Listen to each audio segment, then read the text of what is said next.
कहानी की शुरुआत होती है एक काल्पनिक शहर गौतम से। कहानी की शुरुआत में ही बीच सड़क पर एक जोकर को दिखाया जाता है जिसका नाम होता है आर्थर। आर्थर वहाँ पर एक कंपनी की एडवर्टाइजमेंट करता हुआ नजर आता है।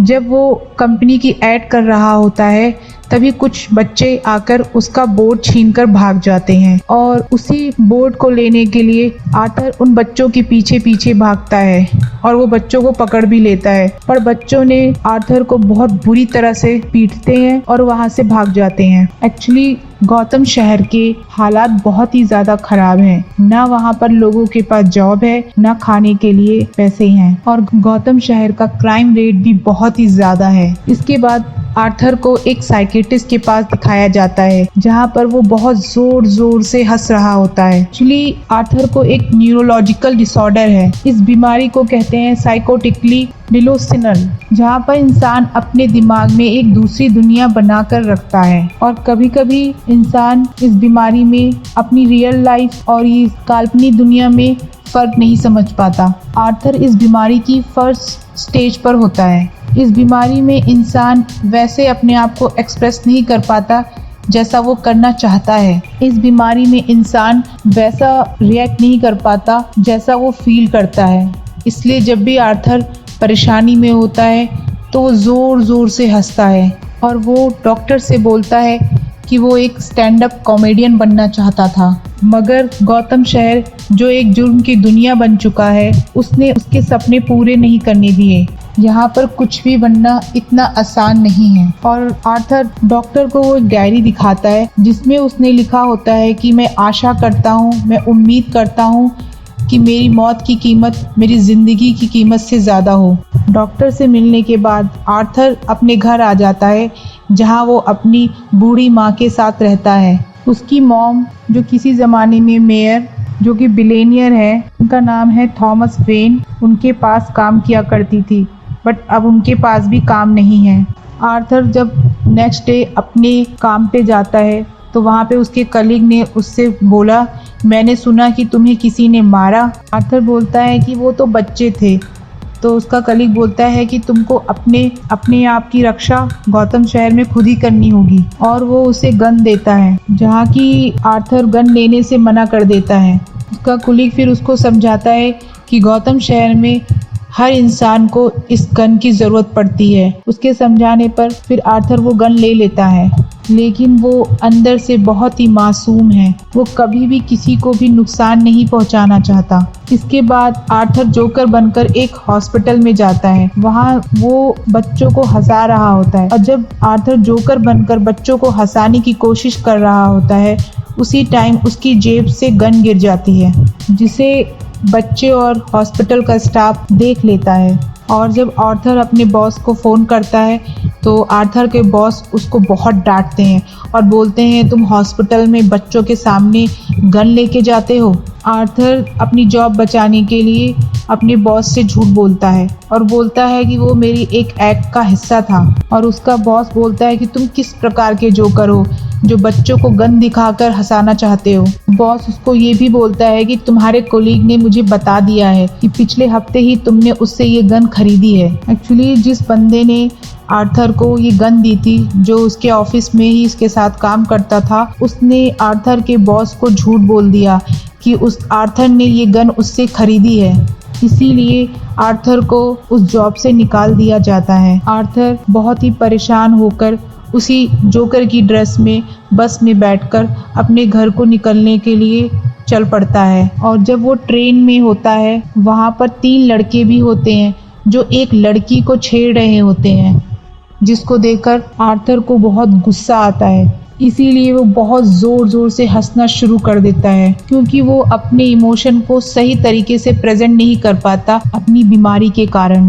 वो लड़की जो वहाँ बैठी होती है वो उठकर चली जाती है और फिर वो 3 लड़के आर्थर के पास आ जाते हैं और वो बोलते हैं कि हमने कोई चुटकुला नहीं सुनाया।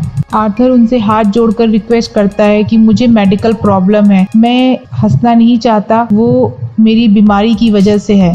और वो तीनों लड़के आर्थर की कोई भी बात सुनना नहीं चाहते और आर्थर को बुरी तरह से पीटने लगते हैं। और ये वो पल होता है जब आर्थर के सब्र का बांध टूट जाता है और वो अपना कंट्रोल खो बैठता है।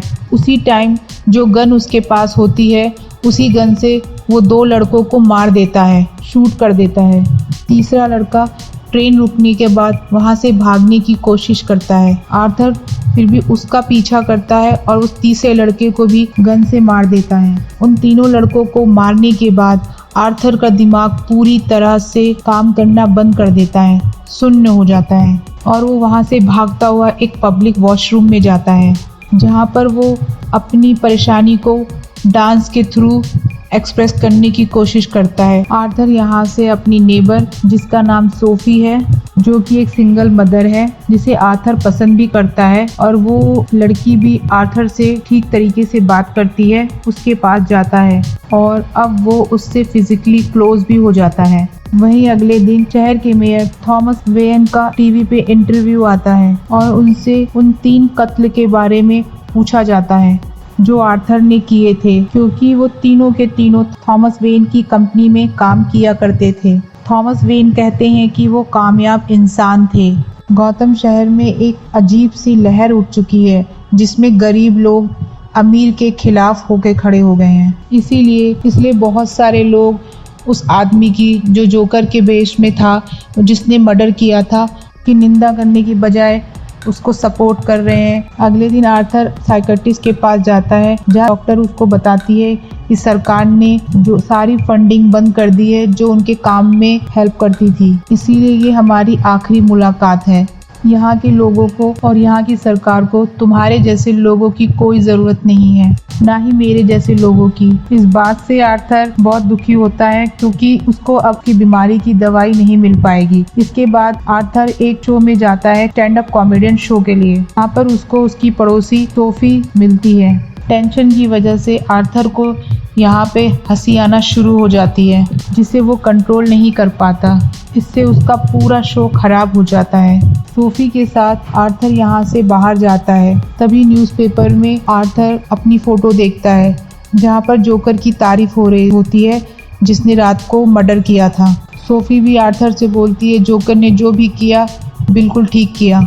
वो तीनों के तीनों कमीने थे, लेकिन उन तीनों जैसे गौतम शहर में अभी भी काफ़ी लोग हैं, बहुत लोग हैं। उन तीनों की तरह गौतम शहर में अभी भी हज़ारों बाकी हैं। तभी आर्थर देखता है कि नॉर्मल लोग जोकर का मास्क पहनकर घूम रहे होते हैं, जो एक तरह का साफ साफ जाहिर करता है कि लोग जोकर को पसंद कर रहे हैं। इस बात से आर्थर बहुत खुश होता है और मुस्कुराने लगता है। उसके बाद आर्थर अपने घर को जाता है, जहाँ पर उसने देखा कि उसकी मॉम ने टेबल पे कुछ लेटर रखे हुए हैं पोस्ट करने के लिए। उसी लेटर में एक लेटर होता है जो शहर के मेयर थॉमस वेन के लिए भी होता है।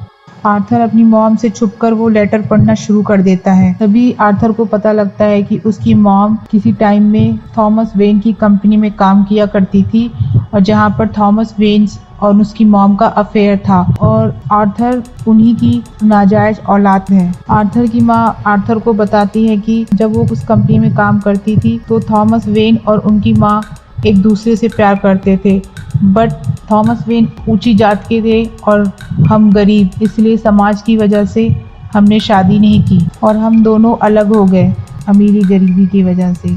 मैंने ये बात कभी किसी को इसलिए नहीं बताई कि लोग हमारे बारे में क्या सोचते। आर्थर ये बात सुनकर समझ जाता है। इसी के बाद आर्थर थॉमस वेन के घर जाता है उससे मिलने, जहाँ पर उसकी एक मुलाकात थॉमस वेन के बेटे ब्रूस वेन से होती है, जो आने वाले वक्त में बैटमैन बनेगा। आर्थर जोकर की तरह ब्रूस वेन को हंसाता है और उसके साथ खेलता है, लेकिन तभी यहाँ पर उनका बटलर अल्फ्रेड आ जाता है, जो आर्थर को ब्रूस वेन से दूर रहने के लिए कहता है। आर्थर कहता है कि मैं पेनी फ्लैग का बेटा हूँ, जो यहाँ कभी काम किया करती थी, और कहता है कि मुझे पता है कि मेरी मॉम और थॉमस वेन के बीच में क्या रिश्ता था, मैं उनका बेटा हूँ। ये बात सुनकर अल्फ्रेड को बहुत गुस्सा आता है। तुम्हारी मॉम की दिमागी हालत ठीक नहीं थी, ये सब बातें तुम्हारी माँ का एक इल्यूजन था, एक भ्रम था। वो अपने दिमाग से कुछ भी सोचा करती थी, जिस सोच की वजह से उसने अपने दिमाग को यकीन दिला दिया था कि थॉमस वेन उनसे प्यार करते हैं। ये सब सुनकर आर्थर को गुस्सा आ जाता है और वो अल्फ्रेड का गला पकड़ लेता है, और अगले ही पल वो उसको छोड़कर वहाँ से भाग जाता है। और जब वो घर आता है तो देखता है कि वहाँ घर पर उसकी माँ को हार्ट अटैक आया हुआ होता है। तो वो अपनी मॉम को लेकर हॉस्पिटल जाता है और जब वो हॉस्पिटल के बाहर बैठा होता है तभी वहाँ पे 2 पुलिस वाले आते हैं और जो आर्थर से ट्रेन में हुए मर्डर के बारे में पूछताछ करते हैं जो जोकर ने किए थे।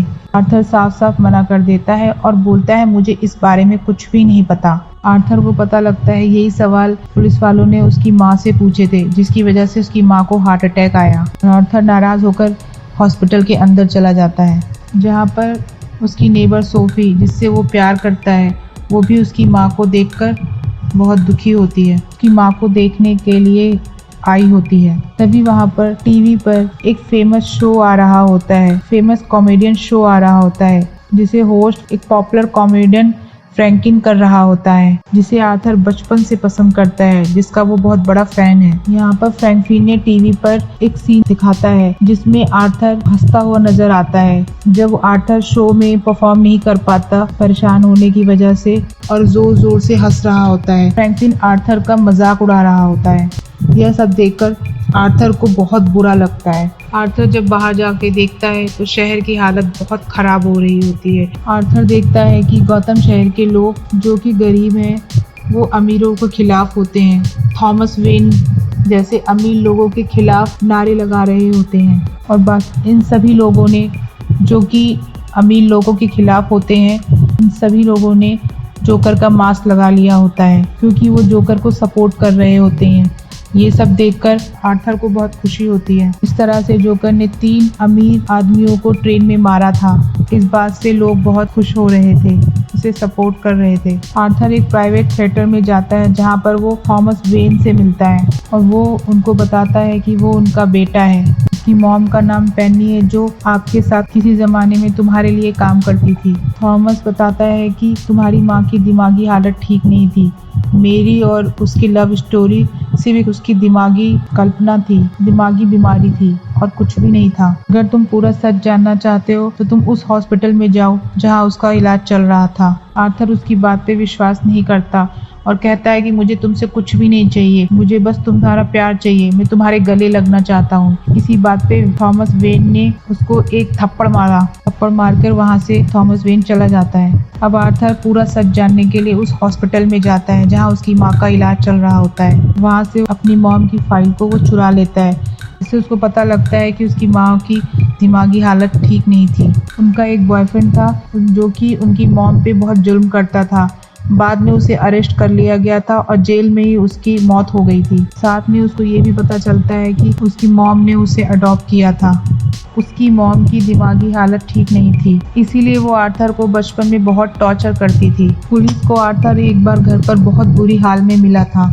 उसे घर पर बांधा गया था। उसके पूरे शरीर पे घाव के निशान मिले थे। सिर पर एक गहरी चोट भी थी। आर्थर ये सब जानने के बाद बहुत बुरी तरह से टूट जाता है और वो अब उसी टाइम फिर अपनी नेबर सोफी के घर जाता है जिससे वो बहुत प्यार करता है। सोफी उसे घर के अंदर देखकर पूरी तरह से हैरान हो जाती है। वो पूछती है तुम मेरे घर के अंदर क्या कर रहे हो। तब हमें पता चलता है कि सोफी कभी आर्थर से मिली ही नहीं थी। ये सब उसके दिमाग की कहानी थी। यहाँ पर हमें पता चलता है कि सोफी कभी आर्थर से प्यार करती ही नहीं थी, ना ही कभी उससे मिली थी। ये सब आर्थर के एक दिमाग की कल्पना थी, एक इल्यूजन था। अपने आप को यकीन दिला दिया था कि वो सोफी से प्यार करता है और सोफी उससे प्यार करती है। सोफी उसको अपने घर से निकाल देती है। अब आर्थर पूरी तरह से टूट जाता है। उसकी दिमागी हालत पूरी तरह से खराब हो जाती है और वो हॉस्पिटल जाता है और अपनी मॉम का तकिया से गला दबाकर उन्हें मार डालता है। के बाद वो घर वापस आ जाता है और अगली सुबह दिखाई जाता है कि आर्थर तैयार होकर टीवी देख रहा होता है जहाँ पर बताया जाता है कि आज आर्थर को उस टॉप शो में जाना होता है जहाँ पर फ्रैंकलिन ने उसकी क्लिप दिखाकर उसका मजाक उड़ाया होता है। आज आर्थर उसी शो में खुद कॉमेडियन बन के जा रहा होता है। वो शो बहुत ही फेमस हो गया था आर्थर की क्लिप दिखाने पर, इसीलिए आर्थर को आज वहाँ पे खुद ही इनवाइट किया गया है। जब वो तैयार हो ही रहा होता है तो उसके साथ काम करने वाले 2 बंदे वहाँ पे उससे मिलने के लिए आते हैं। उसमें से एक वो भी होता है जिसने आर्थर को गन दी होती है और बॉस से बोल देता है कि ये आर्थर ने ये गन उससे खरीदी है।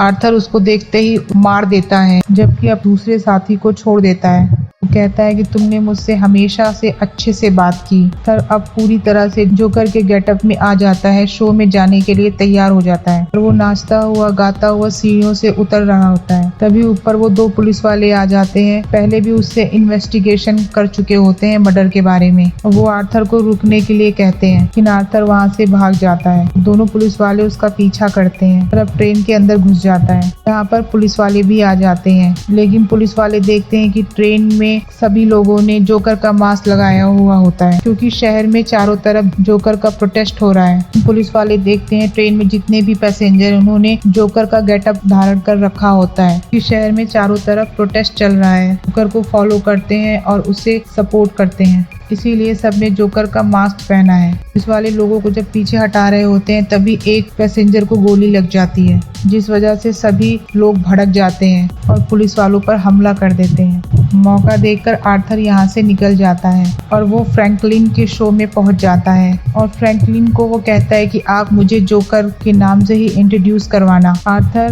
जोकर के रूप में अपने आप को स्टेज पर इंट्रोड्यूस करता है, नाचता है, गाता है और लोगों को खुश करता है, लोगों को हंसाता है। लेकिन इसके बाद वो बताता है कि ट्रेन के अंदर जो मर्डर हुए थे वो मैंने ही किए थे। अगर उनकी जगह मेरा मर्डर हो जाता तो इस बारे में कोई बात भी नहीं करता। आज वो 3 मर्डर की बात इसलिए हो रही है क्योंकि वो लोग अमीर स्टेटस में आते थे, ऊंचे लोग थे, थॉमस वेन की कंपनी में काम करते थे।